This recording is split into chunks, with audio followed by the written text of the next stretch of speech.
Tuhan melakukan, menggenapkan apa yang diwahyukannya kepada saudara dan saya. Yang diperlukan adalah percaya. Kalau saudara mau bersama Tuhan Yesus, tidak ada yang tidak bisa.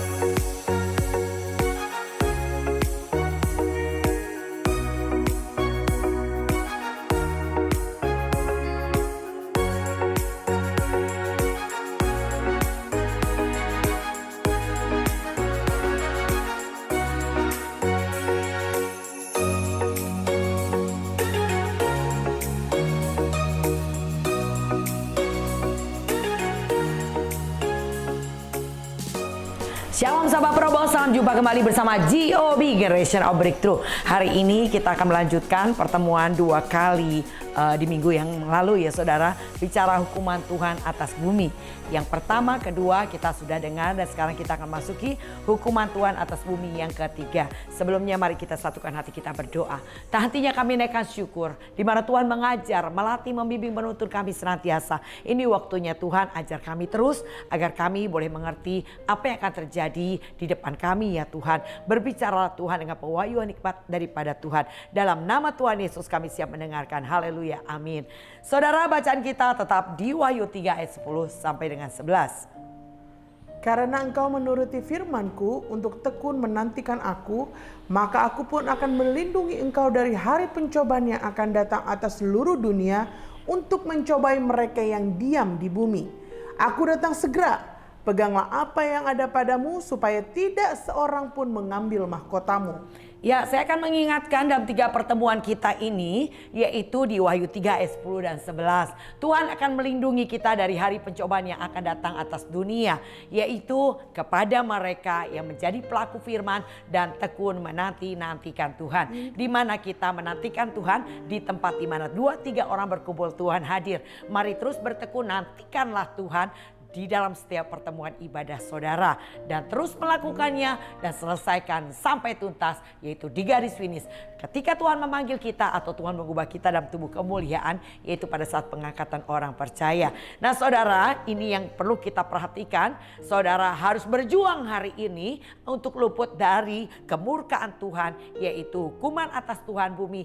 Yaitu yang pertama adalah 7 matra yang akan dibuka, yang kedua 7 sangkakala yang akan ditiup, dan hari ini kita akan membahas 7 cawan murka Allah yang akan menimpa bumi ya saudara. Tetapi saya percaya saudara adalah orang-orang yang diangkat Tuhan alias rapture. Saudara tidak akan mengalami kesusahan besar seperti apa yang kita bahas 3 pertemuan ini saudara. Karena kita sudah dilindungi dari hari pencobaan yang datang atas dunia itu, alias sudah diangkat Tuhan. Kita boleh masuk dalam pesta perkawinan anak domba, menerima mahkota sesuai dengan apa yang kita lakukan di bumi ini, dan kita akan memerintah bersama dengan Tuhan dalam kerajaan 1000 tahun damai.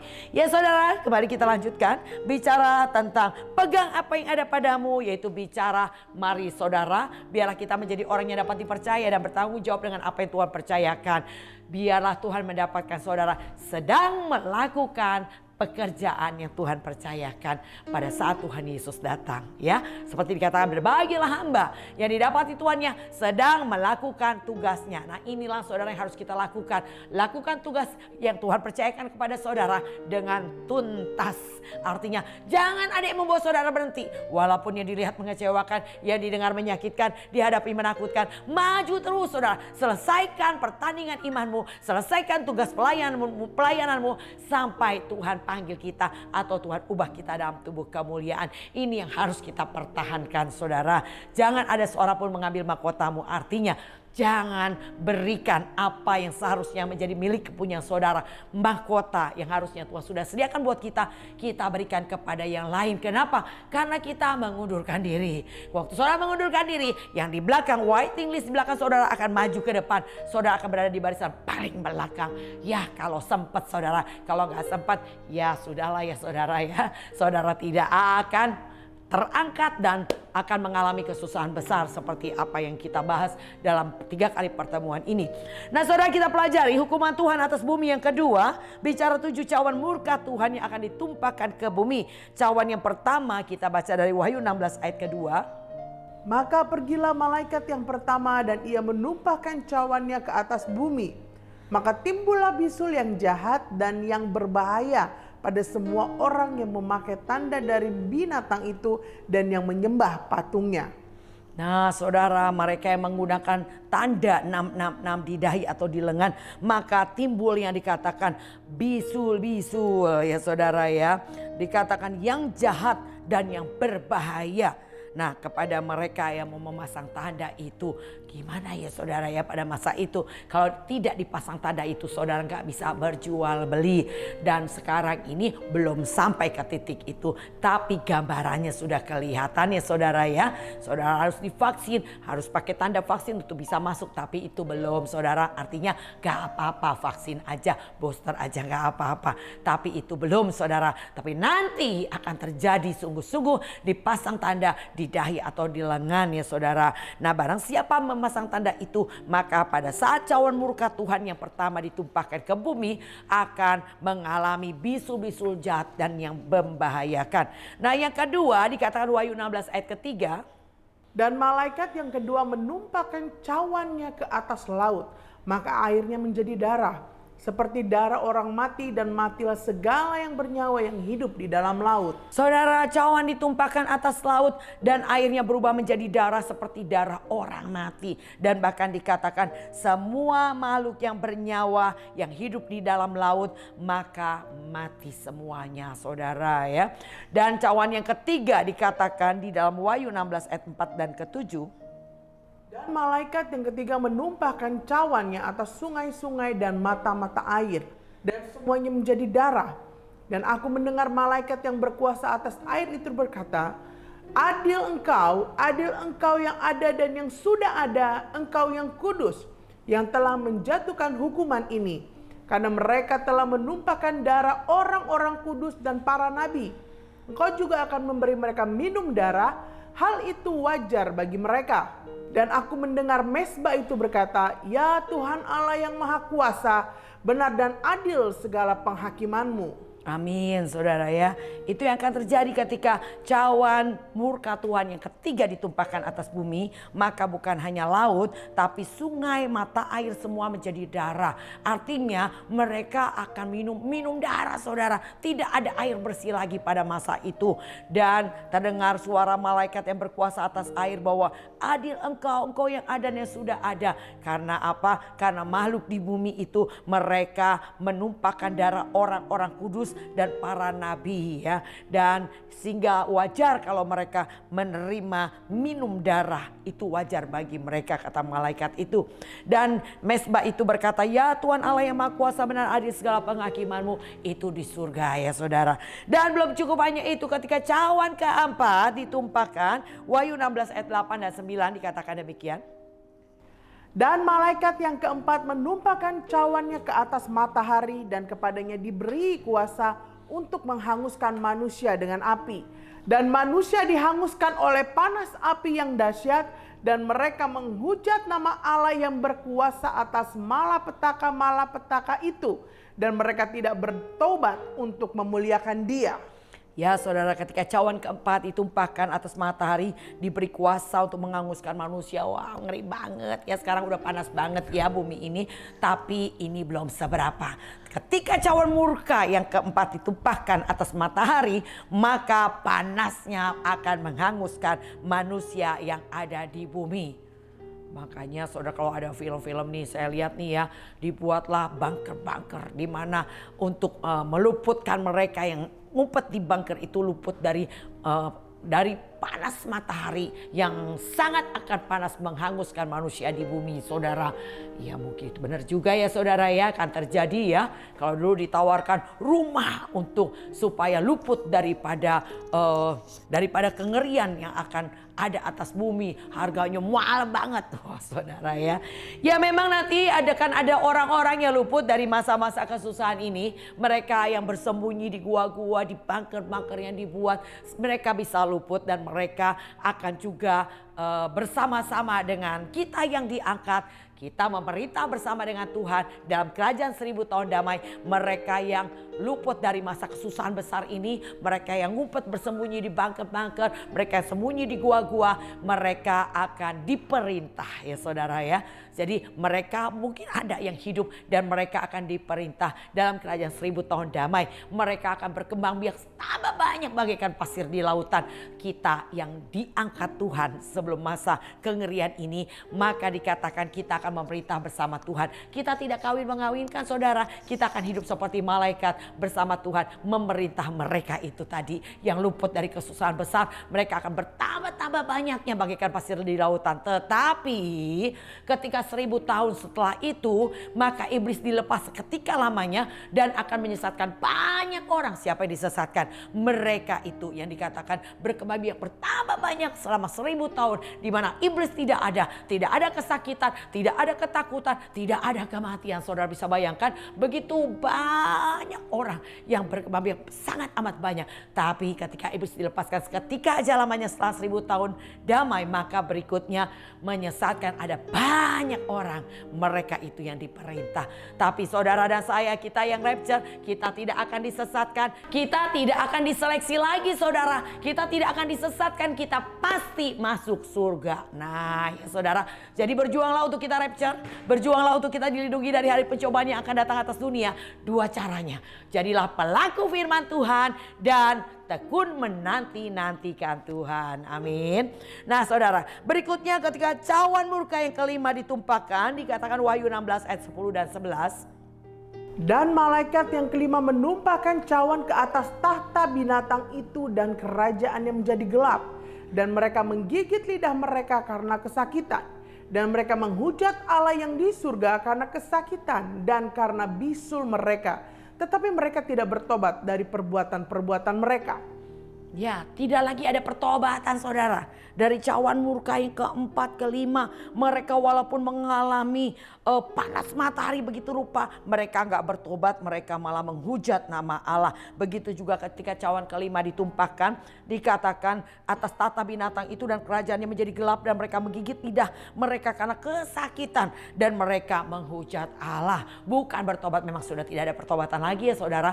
Itu dikatakan maka yang jahat biarlah semakin jahat, yang cemar biarlah semakin cemar. Itu yang akan terjadi saudara pada masa itu. Tidak akan lagi ada pertobatan karena Roh Kudus sudah diangkat bersama orang-orang kudusnya.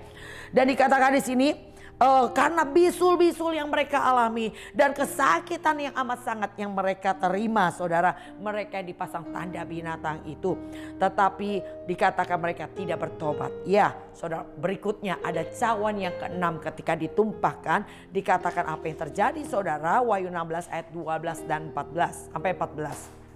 Dan malaikat yang keenam menumpahkan cawannya ke atas sungai yang besar, sungai Efrat.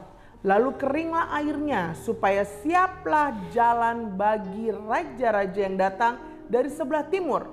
Dan aku melihat dari mulut naga dan dari mulut binatang dan dari mulut nabi palsu itu keluar 3 roh najis yang menyerupai katak.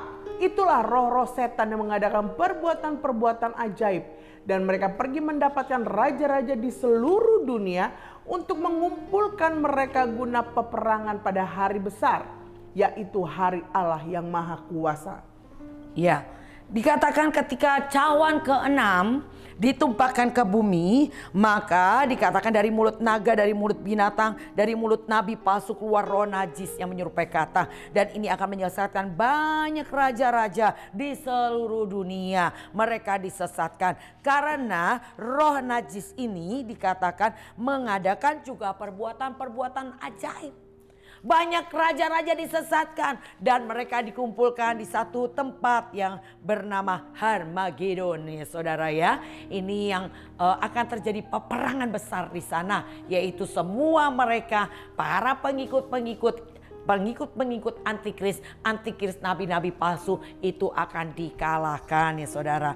Nah berikutnya dikatakan cawan yang terakhir. cawan murka Allah yang ketujuh ditumpahkan, apa yang terjadi? Dikatakan ditumpahkan di angkasa. Dan dari bait suci terdengar suara yang nyaring dari tata itu, katanya, sudah terlaksana. Ya, maka memancarlah kilat, menderulah bunyi guru, terjadi gempa bumi yang dahsyat seperti belum pernah terjadi sejak manusia ada di atas bumi. Begitu hebatnya gempa bumi itu, dampaknya, wah ini gempa bumi yang paling hebat yang tidak pernah terjadi sebelumnya, saudara. Ketika cawan ketujuh ditumpahkan atas angkasa, terbelahlah kota besar itu menjadi 3 bagian. Runtuhlah kota-kota bangsa-bangsa yang tidak mengenal Allah. Diberikan kepada Babel yang besar itu cawan yang penuh dengan anggur kegeraman murkanya. Semua pulau hilang lenyap, tidak ditemukan lagi gunung-gunung. Hujan es besar seberat 100 pon jatuh dari langit menimpa bumi, menimpa manusia. Manusia menghujat Allah karena malapetaka hujan es itu, sebab malapetaka itu sangat dahsyat. Saudara, ngeri ya, tapi pastikan saudara dan saya sudah rapture. Kita diluputkan daripada kesusahan besar ini, yaitu 7 matra yang dibuka, 7 sangkakala yang ditiup, dan 7 cawan murka Allah.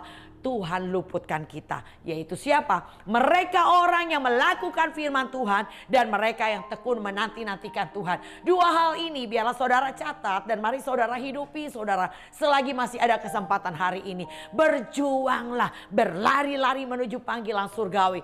Matamu biarlah tertuju kepada Tuhan. Belajar abaikan semua kehinaan dan terus tekun pikul salibmu. Dan percayalah saudara, salib yang kita pikul tidak melebihi kekuatan kita. Semua sudah diukur, semua sudah dihitung. Kalau iblis berusaha mencobai kita lebih dari kekuatan kita, Tuhan punya janji, aku beri jalan keluar supaya engkau kuat menanggungnya. Dan ini adalah janji Tuhan bagi kita semua orang percaya. Gunakan waktu yang ada hari ini untuk berjuang.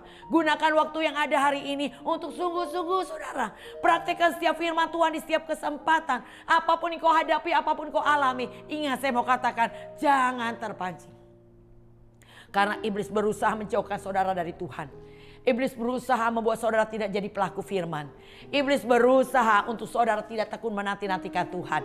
Oleh karena itu, kalau kau tahu demikian kesulitan, kesusahan besar yang akan dialami manusia di bumi yang tertinggal, mari berjuang hari ini, masih ada kesempatan untuk berjuang agar kita diangkat Tuhan, dilindungi dari hari pencobaan yang akan datang atas dunia itu. 2 hal yang saudara perlu catat, yaitu jadilah pelaku firman dan nantikan Tuhan. Di mana kita menantikannya? Di tempat di mana engkau berada hari ini. Di gereja lokal, hendaklah kau maksimal mengikuti segala aktivitas gereja lokal. Jangan berhitung-hitung. Saya percaya janji Tuhan, carilah aku maka engkau akan hidup. Itu adalah benar, saudara. Itu adalah benar. Cari Tuhan selagi ada kesempatan hari ini. Ketika kau prioritaskan Tuhan, Tuhan punya janji. Matius 6 ayat 33 sangat jelas. Tetapi carilah dahulu kerajaan Allah dan kebenarannya, maka semuanya akan ditambahkan kepadamu. Ini benar, saudara. Semuanya akan ditambahkan. Tapi kau harus belajar prioritaskan Tuhan. Cari Tuhan terlebih dahulu. Banyak alasan yang membuat para undangan tidak bisa masuk ke pesta. Hari ini saya percaya untuk kedua kalinya Tuhan panggil hamba-hambanya untuk memanggil para undangan. Bahkan dengan iming-iming. Dikatakan kepada hamba-hambanya, pergi sekali lagi. Ketika pertama kali diutus hamba-hambanya, maka dikatakan semua para undangan berdalih, maaf gak bisa datang baru beli rumah, maaf gak bisa datang baru menikah, maaf gak bisa datang, wah semua alasannya karena diberkati jadi gak bisa datang, saudara. Tuhan panggil hamba-hambanya kedua, pergi lagi, bilangin lagi sekali lagi. Kambing domba sudah disembelih, semua sudah tersedia, datang. Wah, dengan iming-iming. Saudaranya perlu datang, saudara terima semua yang saudara butuhkan. Tapi kembali gak pada mau datang. Kembali ada dalih dan alasan. Sehingga akhirnya Tuhan berkata, paksa mereka. Semua yang di jalan-jalan, orang baik, orang jahat, orang cacat, orang miskin, tempat pestaku harus penuh. Tapi untuk para undangan tidak satu pun yang bisa masuk ke pesta. Wow, saudara, kita adalah para undangan Tuhan. Kita sudah menerima undangannya Tuhan. Mari saudara, kita yang selalu mendengar panggilan-panggilan di mimbar tempat saudara beribadah tentang aktivitas gereja lokal, itu adalah undangan. Mari saudara, hampiri Tuhan. Datang di setiap undangan Tuhan. Saya percaya gerejanya memfasilitasi. Tapi pastikan Tuhan berkata 2-3 orang berkumpul Tuhan hadir. Yang penting adalah Tuhan hadir. Ketika Tuhan hadir, saya percaya Tuhan tidak hadir dengan tangan hampa. Kembali dua hal yang Tuhan akan lakukan ketika saudara datang beribadah kepada Tuhan. Saudara akan diurapi dan juga saudara akan diberi kekuatan. Dan pengurapan itu yang akan mencelikan mata kita untuk melihat kebenaran saudara. Pengurapan itulah adalah minyak yang saudara sedang sediakan untuk menyambut hari kedatangan Tuhan. Seperti gadis bijaksana. Hari ini gadis bijaksana mencari Tuhan lebih sungguh lagi. Saya percaya tidak kebetulan pandemi selama hampir 3 tahun ini berlangsung. Karena akan membentuk gaya hidup buat saudara. Untuk mencari Tuhan dengan lebih maksimal. Saudara tidak perlu keluar rumah dengan jarak dan waktu tempuh. Saudara hanya pencet linknya, saudara bisa beribadah kepada Tuhan. Dan hari ini waktunya saudara diberi kesempatan. Tetapi kembali ada pilihan. Melalui Zoom, pilihan buka kamera atau tutup kamera. Ini ada pilihan saudara. Dan keputusan di tangan saudara. Kalau saya mau fokus. Karena ketika buka kamera, saya akan bisa fokus. Tapi kalau tutup kamera, jujur saudara. Banyak aktivitas lainnya dikerjakan karena tidak terlihat. Kamera tidak melihat. Cuman gambar atau tulisan nama. Saudara lagi apa? Nggak tahu. Seringkali dipanggil-panggil namanya tidak menjawab. Seringkali HP-nya di sini, orangnya tidur. HP-nya di sini lagi di kamar mandi. HP-nya di sini lagi lakukan hal yang lain. Wow, saudara, itu adalah dosa. 2 kali dosa, saudara. Yang pertama, dosa untuk supaya mendapat pujian bahwa saudara hadir. Yang kedua, saudara sedang berbohong. Jadi mari saudara lakukan hal yang terbaik yang saudara bisa lakukan hari ini. Datanglah kepada Tuhan dengan fokus. Dan puji Tuhan hari ini keadaan sudah lebih baik dan banyak ibadah-ibadah sudah onsite. Mari saudara datang onsite. Itu lebih baik. Karena kita nggak pakai tutup muka kita. Karena kita beribadah dengan prepare. Di mana saudara pakai baju rapi. Saudara nggak aut-autan nih saudara ya. Bangun tidur ibadah sambil tutup kamera. Ya saudara ya. Nggak jelas banget. Tapi hari ini ayo kembali bangkit. Mari saudara datanglah kepada Tuhan dengan persiapan hati saudara. Persiapan juga untuk dengan sikap yang hormat akan Tuhan. Mari kita belajar untuk melakukannya saudara. Karena Tuhan kita besar. Dia ada pengendali seluruh isi dunia ini. Dia yang menentukan di mana kita berada nanti saudara. Datanglah kepada Tuhan dengan gemetar. Dikatakan dalam Mazmur 2 ayat 11. Cium kakinya dengan gemetar. Hormati Tuhan. Seperti di surga dikatakan mereka para tua-tua itu. Dan juga makhluk dengan 4 kepala itu dikatakan. Mereka berkata kudus, kudus, kuduslah Tuhan. Semua para malaikat dan orang kudus Tuhan. Di sana di surga pujian penyembahan kepada Tuhan siang dan malam. Dan saya percaya ibadah adalah replika kerajaan surga. Saudara sedang dilatih untuk memiliki gaya hidup kerajaan surga. Lama-lama saudara terlatih. Ibadah menjadi kesukaan. Hadirat Tuhan itu adalah merupakan tempat di mana kita harus berada. Kalau ikan, habitatnya adalah air. Kalau kita manusia, orang percaya, habitat kita adalah hadirat Allah. Hadirat Tuhan saudara biarlah menjadi tempat kesukaan buat kita. Di hadirat Tuhan kau dikuatkan. Di hadirat Tuhan kau diberi solusi. Di hadirat Tuhan kau punya ketenangan, ketentraman saudara. Jadi carilah Tuhan, ada janji. Engkau akan hidup. Dan Tuhan berjanji. Aku datang memberi hidup bukan biasa. Tapi hidup yang berkelimpahan. Jadi oleh karena itu mari saudara lakukan setiap firman Tuhan. Mazmur 112 dikatakan haleluya berbahagialah orang yang takut akan Tuhan dan sangat suka kepada segala perintahnya. Maka ada 8 berkat janji Tuhan. Anak cucu perkasa di bumi menjadi angkatan diberkati Tuhan. Harta kekayaan di dalam rumahnya, tanduknya makin meninggi dalam kemuliaan. Ia bagi-bagi berkat. Wah pokoknya banyak banget saudara. Janji Tuhan untuk satu sikap yang harus ada pada kita. Takut akan Tuhan dan sangat suka kepada segala perintahnya. Jadi saudara kita sudah belajar tentang 3 pertemuan kita tentang hukuman Tuhan atas bumi yang 1, kedua dan ketiga. Dan kuncinya 2 hal. Jadilah orang yang menjadi pelaku firman Tuhan dan tekun menantikan Tuhan. Tekun menantikan Tuhan seperti saudara ingat dulu ada film yaitu judulnya Hachiko ya saudara ya. Anjing yang setia menantikan tuannya. Dia selalu ada di depan pintu stasiun kereta. tepat jam 5 sore. Walaupun musim bergantung musim, artinya tahun lepas tahun. Walaupun ia pindah jaraknya makin jauh. Walaupun ia sakit, walaupun musim dingin kedinginan.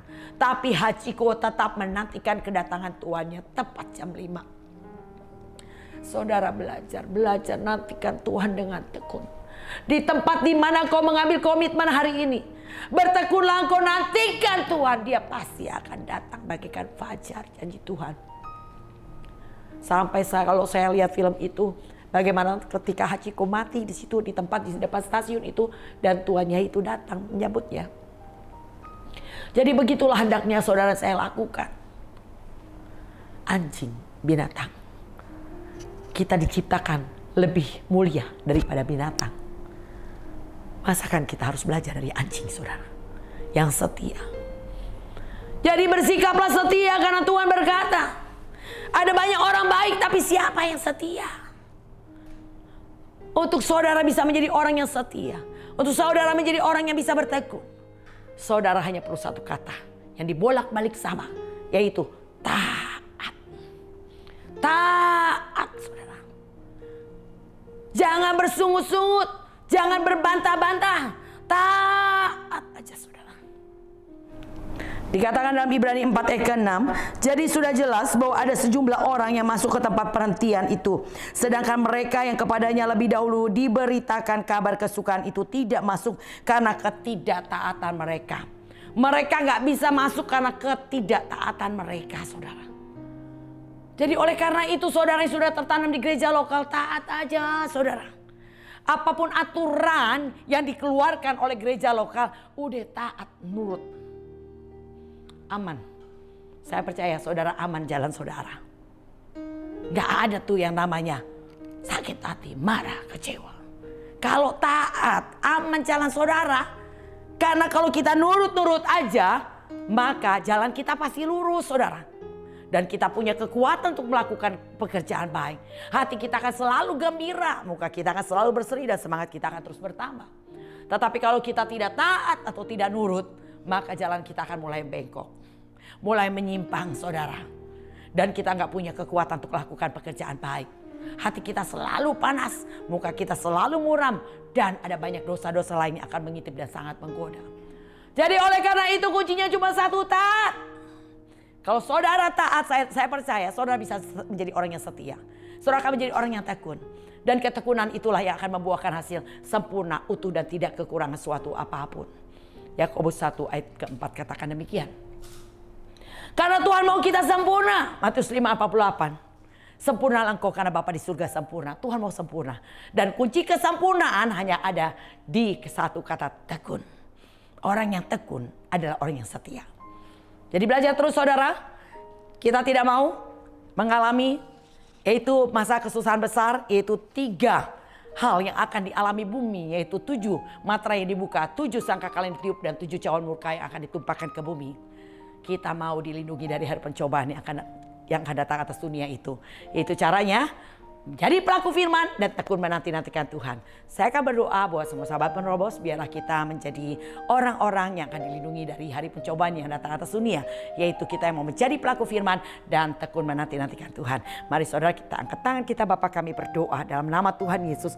Biarlah kami menjadi orang yang diluputkan dari hari pencobaan yang akan datang atas dunia.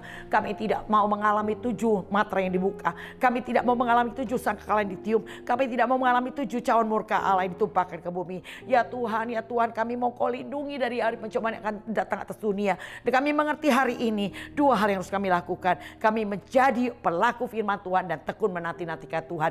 Beri kekuatan, mampukan kami melakukannya. Terima kasih Tuhan, terpuji namamu. Hormat kemuliaan kami kembalikan hanya dalam nama Tuhan Yesus. Ya demikian sahabat penerobos, mari saudara terus bertekun, belajar saudara. Saya tetap menggunakan sahabat penerobos, catat nomor ibu ini dan silakan saudara katakan, saya rindu bergabung, saya akan kasih link Zoom buat saudara. Kita masih ada di dalam Zoom ya saudara. Jadi mari silakan bergabung dalam komunitas pemuritan GOB. Maka kita akan dilatih menjadi para penerobos yang tidak terhentikan. Tuhan Yesus memberkati. Salam GOB.